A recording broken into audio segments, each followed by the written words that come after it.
Hey everyone, welcome to the Raw Report, episode 8. I'm your host, Jericho, along with my co-host X and Bones.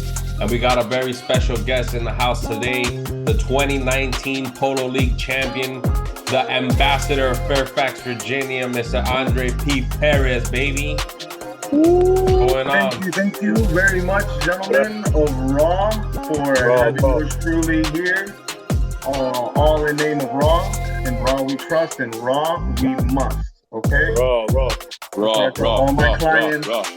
Andre Perez here live. I am in the 305. It's time to get jive. All right?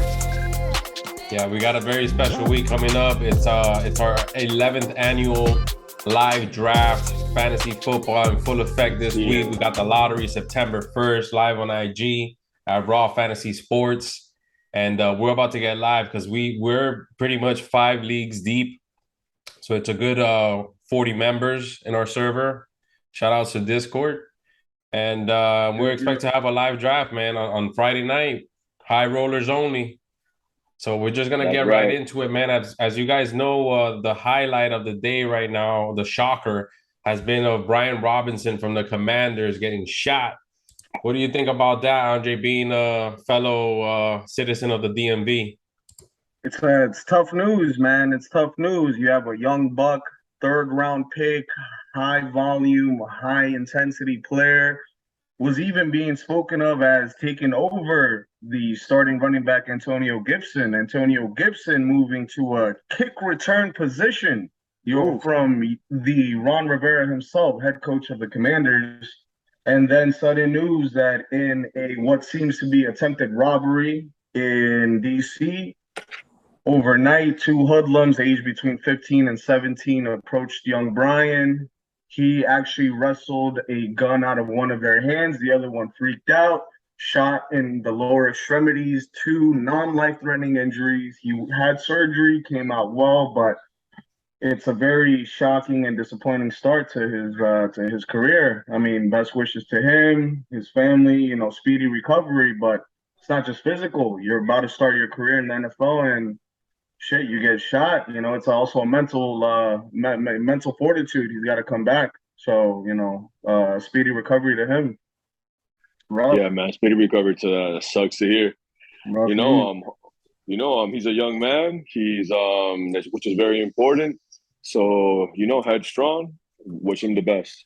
Yeah. But fortunate, you see a young guy come in the league, he's been, practicing his whole life to get to that moment. And then something that unfortunate happens right before week 1. You know what I mean? It's just so unfortunate. Right before week 1. And we usually talk about, fantasy stats, this and that, but we do hope the best for him. And let's see what how they can get him back in the mix. Hopefully he can come back sooner rather than later. Yeah. So early reports are the post-surgery, he's looking good spirits. Not life-threatening, should be not performance-affecting. So, hopefully he comes back. He could even come back this season. Running back coach and Ron Rivera were the first 2 Commanders members to go visit him in the hospital. And, I'm sure that they have their doctors there, and maybe he's on the field this year. Who knows? But obviously health first, family first. And yeah, like you said, X, you hit it right there. Yeah, we're all into this fantasy. We're all into, winning championships. But at the end of the day, we're still human. So it's good to hear that, our fellow Raw members, we hold these young men in high regard and points, but we also want them to be good for the rest of their life, right? Absolutely. Can't get any better. Yeah, man. And speaking of shockers, man, one thing that something that really shocked me earlier today was the fact that they voted Tom Brady as the number 1 top NFL player in the NFL Top 100, voted by the players. And I just have to come out and say it, man. That's blasphemy. That's a 45-year-old quarterback we're talking about here, guys. How can you possibly put him ahead of Justin Herbert? I just think this entire list is fucking bullshit. There's a lot of biasm here going on, guys. I think you can throw this entire list out the gate. I think it's just for PR purposes. Yeah, if Aaron Donald's not number 1, I don't know who's making this list. Like, this guy, he clearly made a Super Bowl winning sack. Like, what else more do you want from a defensive player? You know what I mean? To put him number one. You know, this guy does it all. He controls the line. You need to triple team his ass. And he still gets everyone sacks. And, you know, he got Von Miller paid. He's getting this guy paid, that guy paid. Like, he's really a force in the league. To not have him number one is just extremely disrespectful to the whole defensive position. And it lets you know that the NFL is really worried about stats. They want guys to throw 50 touchdowns every year rather than, you know, contain guys, contain playoff caliber teams, and get sacks in Super Bowl winning moments, you know? So I think it's crazy that Donald's not number one, but, you know, get number one doesn't shock me. Yeah, I agree. Look, and I'm a huge fan of the NFL Top 100. I have been since it came out. I'm really glad they don't make us wait, every weekend for just 10 player reveal. But yeah, Aaron Donald not being number one is a travesty. This man literally called out, the championship parade since week one. He came through, got the final sack on Joe Shiesty, pointed out his finger. Most baller player for all of last season, and he still can't get number one to a guy that lost in the divisional rounds. Now, granted, Brady did his thing, but to be number one over Donald, nah, the list is a little iffy. And it sucks, man. Yeah, I mean, Tom Brady, great accolades, top QB of all time. You can throw in athleticism and all that there. That is not there for him.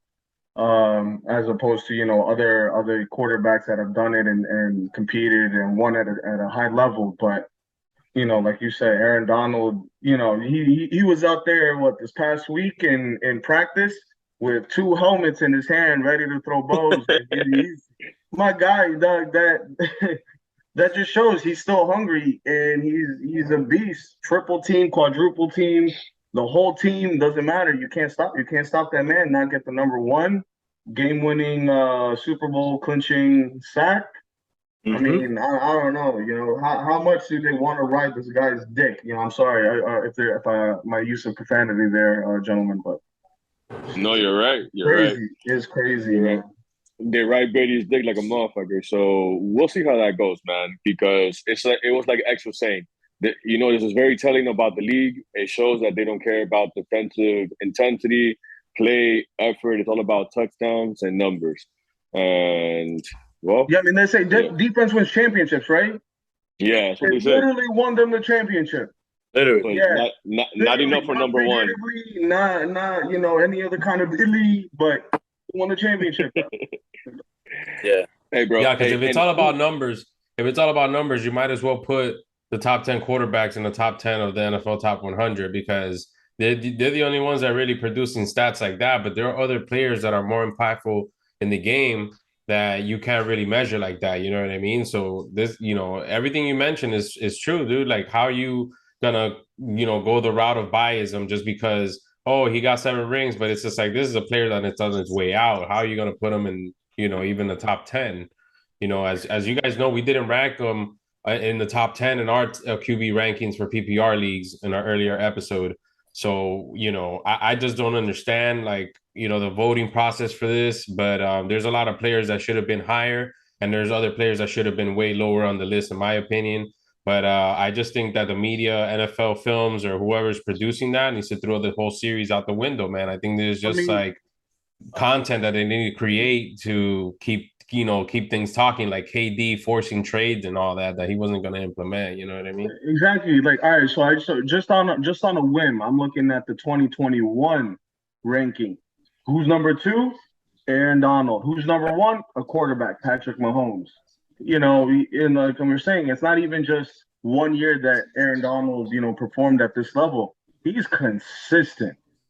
And consistency is one of the toughest things to do in this game. You can have a breakout year and then fall off the map. And he's not one. He's the exception to that. Yo, he plays defensive tackle.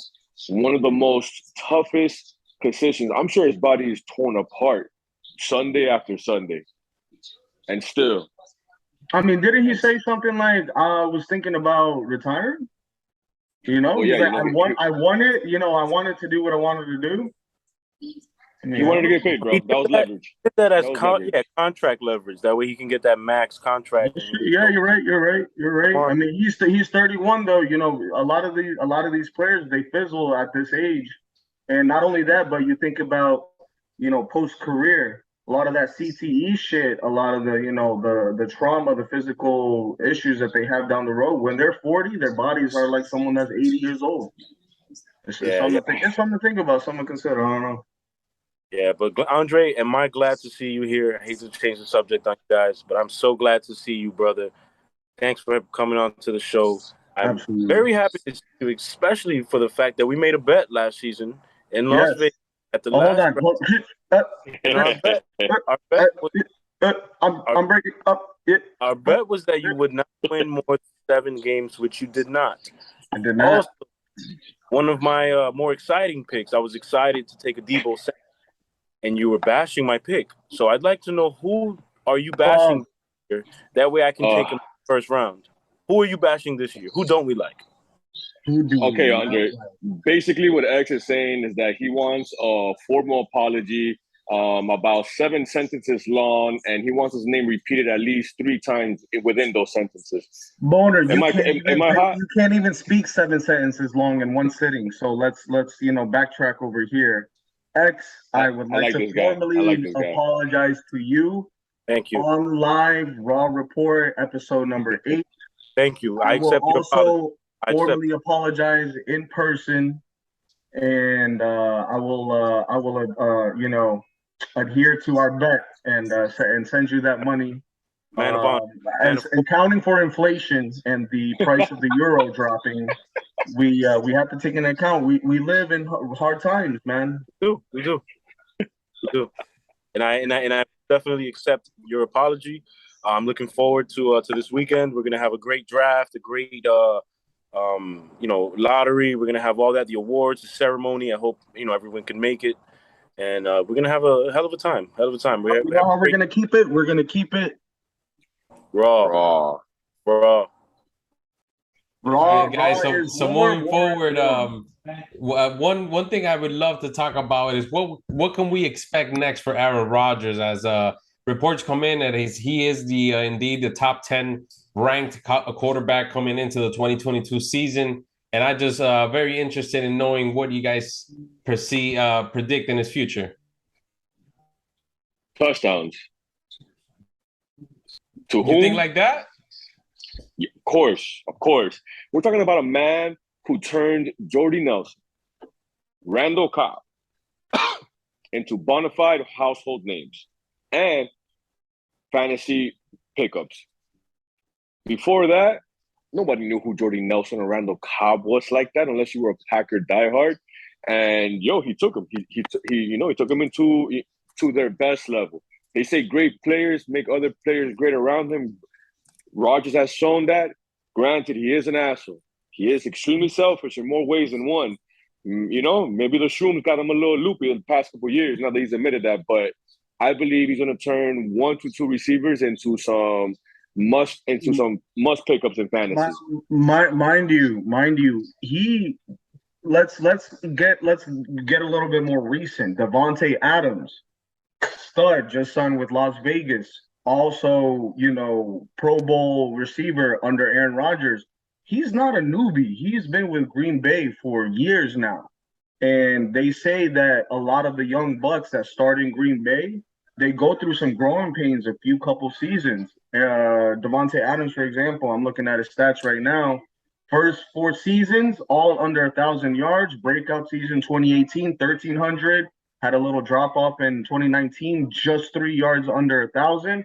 Last 2 seasons, 1,300 and 1,500 last year. So, and this was something that this was a report saying that some of these receivers, they take a while to get it down. So it may not be instant. And given Aaron Rodgers' age, turning 39 during the season this year, I'm not gonna say he's on a decline, because I made that mistake with Tom Brady, but it's a whole new wide receiver core. So we'll see what happens. I mean, I'm excited. Maybe one of these players. I said Romeo Doubs. X, what was the player that you said that you were looking at? I was looking at Amari Rodgers. I think Amari Rodgers, if you never know, one of these players, two of these players could be the next cornerstone for the Green Bay franchise. I mean, it's exciting. Aaron Rodgers will take these players to the next level. Yeah, I like Anyone him. can do. Lazard is going to step up as well, huge this year, immensely. Yeah, I think he has to. He's now the veteran of the group. I feel, so right. He's got to teach these guys. He's not that much of a veteran, so we'll see.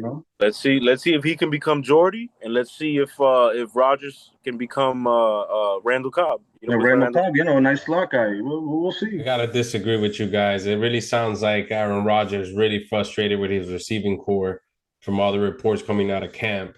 So it sounds like he's looking for his next star receiver out there, or the next Jordy Nelson. You know what I mean? But it's time for the young bucks to step it up. And something very interesting we were talking about before the show was how, the different generations, do affect today's game. I mean, Rodgers is somebody that's barely from our generation. He's from the older side of millennials. If you were born in, the early 80s, you probably have a different mentality than those that grew up in the 90s. You know what I mean? Yeah. So essentially, Rodgers is dealing with kids or players that are old enough to be his kids. You know what I mean? So, it's definitely a challenge. It's interesting to see him build chemistry with the new generation. It's definitely a new era in Green Bay. So I do think his stats are going to take a hit because it doesn't sound like they have that go-to guy yet. It just still sounds like one of these four guys got to step up to the plate. And until then, he's just going to be scrambling. I do think the running back is probably going to get the ball a lot more, and he's going to utilize him maybe as like a fourth or fifth receiver, down the stretch. But I definitely see him taking a tumble, guys.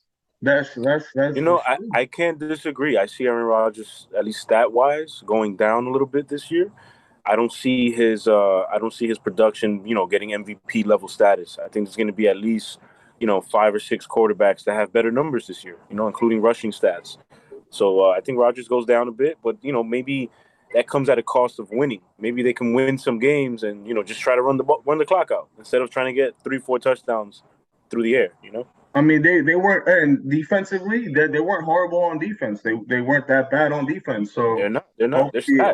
Hopefully now this season the defense can keep him can stay on the field. He doesn't have to do as much work, and those extra 1 minute 30 seconds here of rest for somebody at Rodgers' age, I mean, it does a lot. It does a lot. Right. It keeps them as peak as they can. Something like with Tom Brady, he had a stacked defense in Tampa Bay.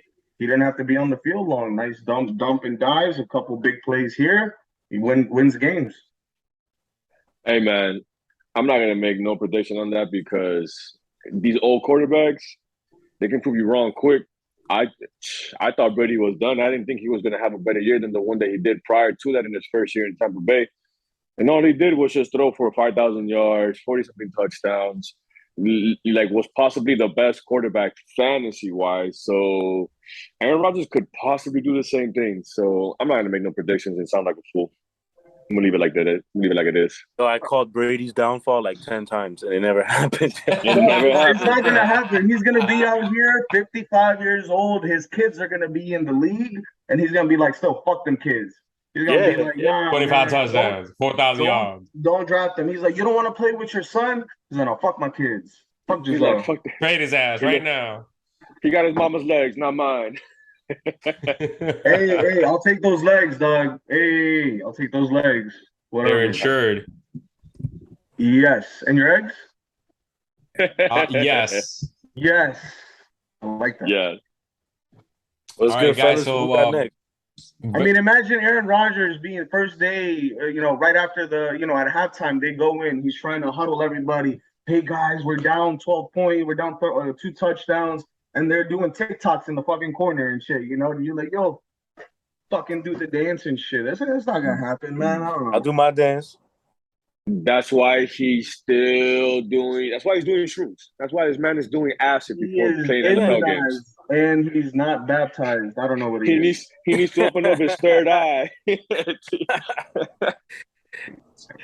not baptized, immunized, and you already know he's on shrooms and he's tripping out, winning MVPs. Exactly. Yep. He's immunized and he's gonna euthanize his receivers if they don't catch the fucking ball, is what I'm saying. Bona, Oh, it's a big trip word. out. Look it up. I'll wait.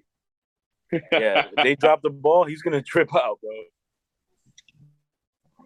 All right, guys. So a very exciting week, as I mentioned earlier in the show. We got our fantasy league. Our 11th annual fantasy league is a monumental year.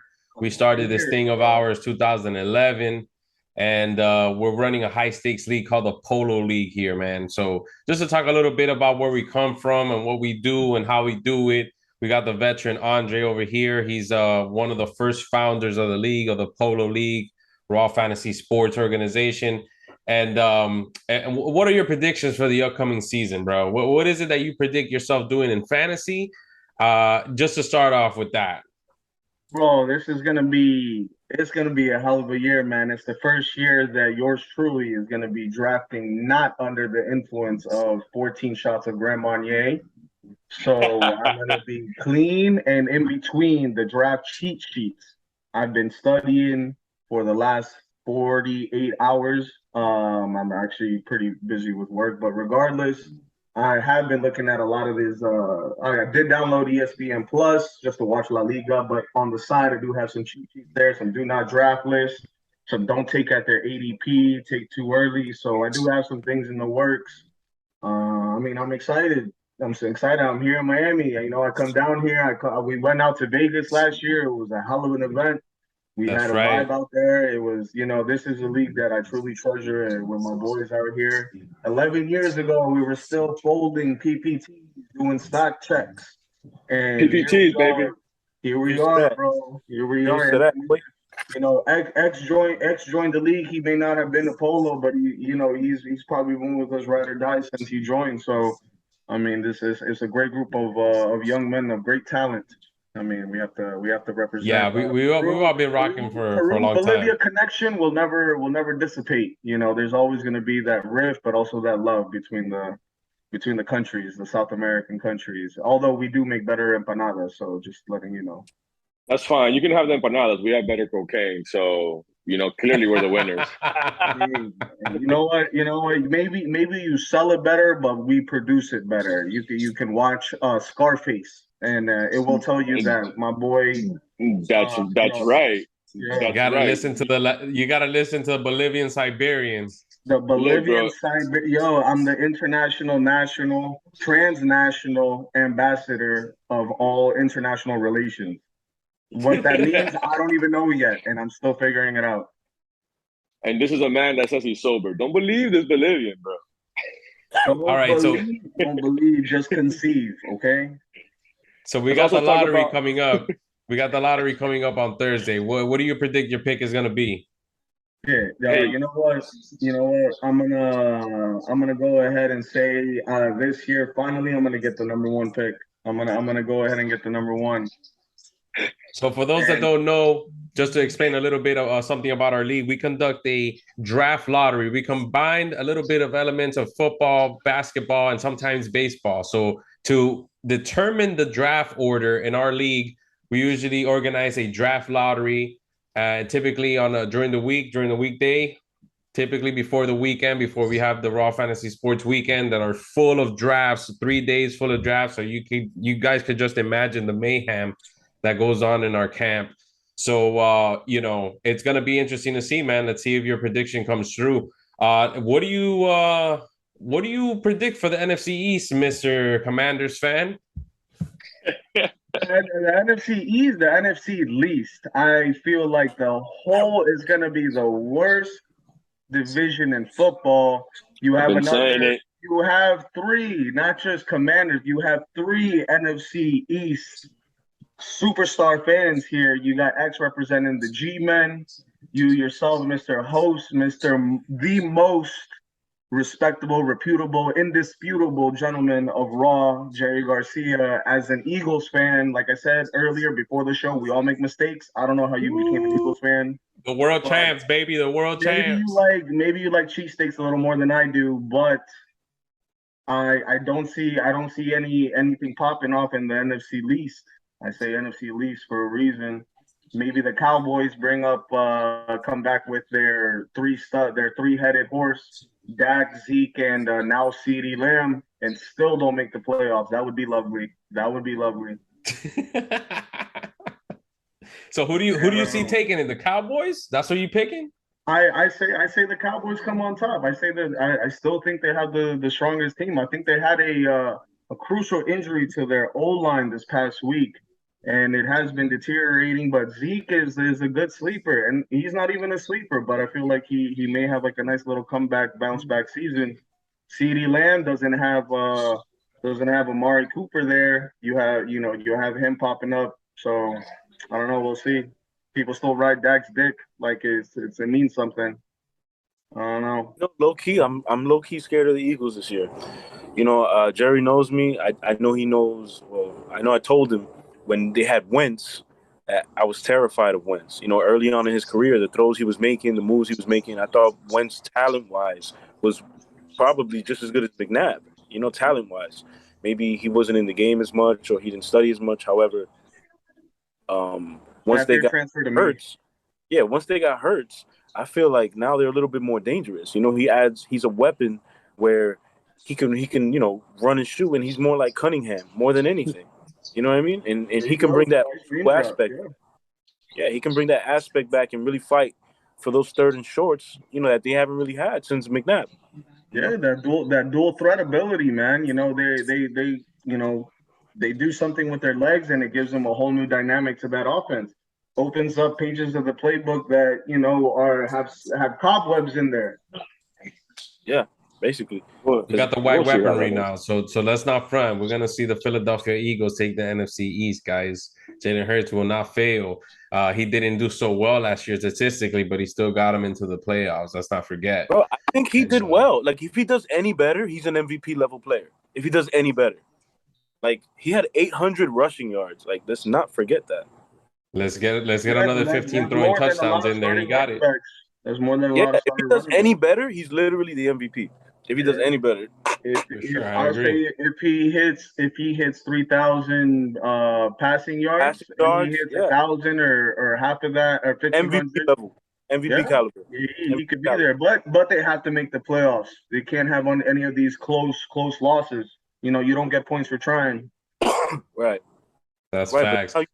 With so many quarterbacks doing well, like, what's the bar? Like, how many touchdowns do you have to throw and miss the playoffs to not be considered? Like, can you throw 40 touchdowns and miss the playoffs and still be considered? Yeah, Justin Herbert. Justice Bieber. He's a crime-fighting beaver. Just in case our fellow viewers did not know. But yeah, Justin Herbert. They didn't make the playoffs. It's one of those things that where you can be a stud in the stats, but you're outside. You're at home on vacation early. That's the bar. Yeah. Yeah.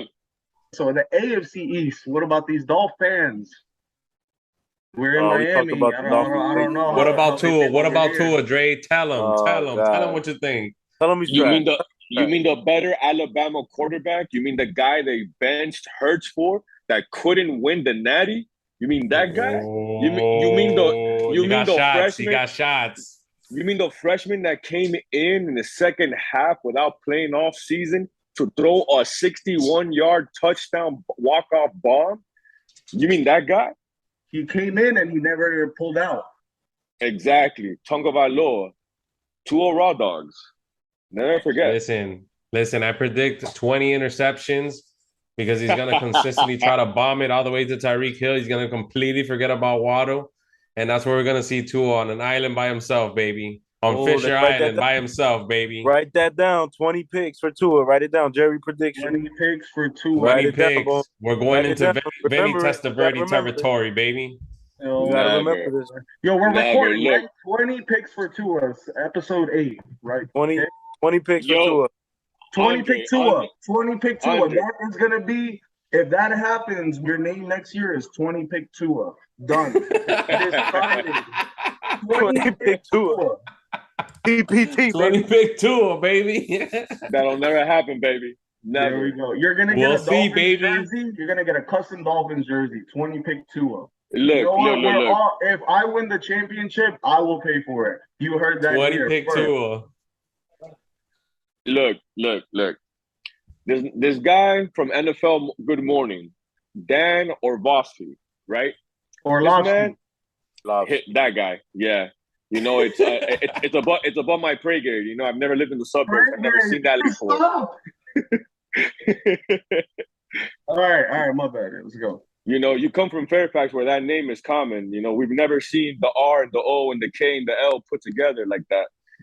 Fair enough. But anywho, his last 3 dark horse predictions, right, for teams to blow up have been spot on. You know who he picked last year and everybody laughed at him? The Bengals. I would have laughed at him too. Look how far they went. You know who he picked out the year before? The Rams. This year, who's his dark horse pick? The Dolphins. This man knows what he's talking about. The ins and the outs. Yeah, they got a good team. They got what's the new head coach? He was also on like a young coaching staff. He's a young coach, right? 49ers, bro. He basically made Debo a star. He created a package, you know, to maximize his players' skills. Not names, not past experiences. He's like, okay, let me see what I got. Let me see what they do best, and let me maximize their output. Yo, he made Elijah Mitchell, right? He knew Elijah Mitchell's strength was the outside runs. And what did he do? Yo, before injuries, he was on his way to become a star running back. Yeah, he had one of the best rookie seasons. And McDaniel made that happen because he played to his strength. Debo played to his strength. The only thing that he was missing was an average quarterback that he didn't have, and below average. and Mike McDaniel, and he's biracial. Let's not forget he's biracial. So you know it works out. Biracial. Oh shit. He's biracial. He's basically the logic of the NFL. I don't want to hear it. Oh shit. All right. I don't want to hear it. So I mean, Tua came to Miami for a reason. He spoke to McDaniel before, like, you know, when the Chiefs were trying to trade him, and he said, "Yo, I'm willing to create a package around you." So I expect some surprises from us. Now, I've been let down the past 20 seasons as a fan, so I don't want to get my expectations too high. But I expect the Dolphins to give the Bills a run for their money, even though they are the class of the AFC East. And it hurts me to say, but Josh Allen and Diggs, they have the Bills running on all cylinders. We've been swept by them the past 2 seasons. We'll see how that goes. The Patriots, they don't scare me. All the reports from New England have said that the defense is having a terrible camp. The offense, too. Mac Jones should go back to Alabama and ask to be a 5th-year senior. And the Jets are a doormat for years to come, man. Nothing there is saying otherwise to me. That sucks for Zach Milton. I think he's recovering at Madame Kame's massage palace, or maybe he hit up one of Deshaun Watson's old masseuses. Right. He's Finch. He's the real Finch. He's a real life Finch. Exactly. Zach Milton was legendary, and he's a young buck, you know, out here asking MVP. Asking, you know, knocking on the door saying, "Hey, I'm here. I'm the new Jets quarterback. Was supposed to step up, but that knee, what is it, a torn meniscus?" Yeah. All right. And that's all she wrote against the Eagles, baby. You don't mess with the Eagles. Actually, it was a non-contact injury. It was a non-contact injury, Jerry. Come on. It was a disclaimer. Well, that brings us to the end of our show, fellas. As you guys know, we have our draft this weekend, and much luck to each and every one of you. Thank you, Andre, for coming on. We look forward to having you back again during the season, baby. We need some analytics out here. Raw. Thank you for having me, fellas, gentlemen, Mr. Host with the most. I appreciate you guys. This is a hell of a series. And I will be chiming in from the mean streets of Fairfax County, DMV area. If you guys need a mortgage, hit me up. And yes, that is my input for this. And I'll see you all on Friday. I cannot agree with any of you guys. I wish you guys the worst. I hope all you guys take kickers in the first round. I hope, Andre, you relapse on draft day. I will be putting some roofies in your drinks. I've been told you drink green and purple sparkling can water. So, Coming for everybody. I wish you Bring us guys some the Perrier, baby. Yeah, I'm bringing a six pack of Coke You gotta Zero. let that hate in your heart go, brother. You gotta let hate, that. hate. He's Peruvian. Remember, he's born with high blood pressure and hate already. So, Guys, you gotta adjust week to week. We gotta be flexible week to week. It's a new team every week I'm putting out there, and against you, I might make the right move. So be careful. that's fine. And shout out to X with the bets. X with the bets, laying down the lines. X with the bets, with the most fire lines. We got the new analytics coming, baby. I gotta get into that market because today the other market is crashing day by day. Guys, make a Bovada account. X is going up. X is going up. Already know. Make a Bovada account. I'll recommend you. Let me know if you're interested. I'll send it over to you. It's really easy. I'll send you a general, what to do, what not to do. And if you have any questions, feel free to hit me up, man. You got my Discord. All right, fellas. We're jetting out of here. See you later.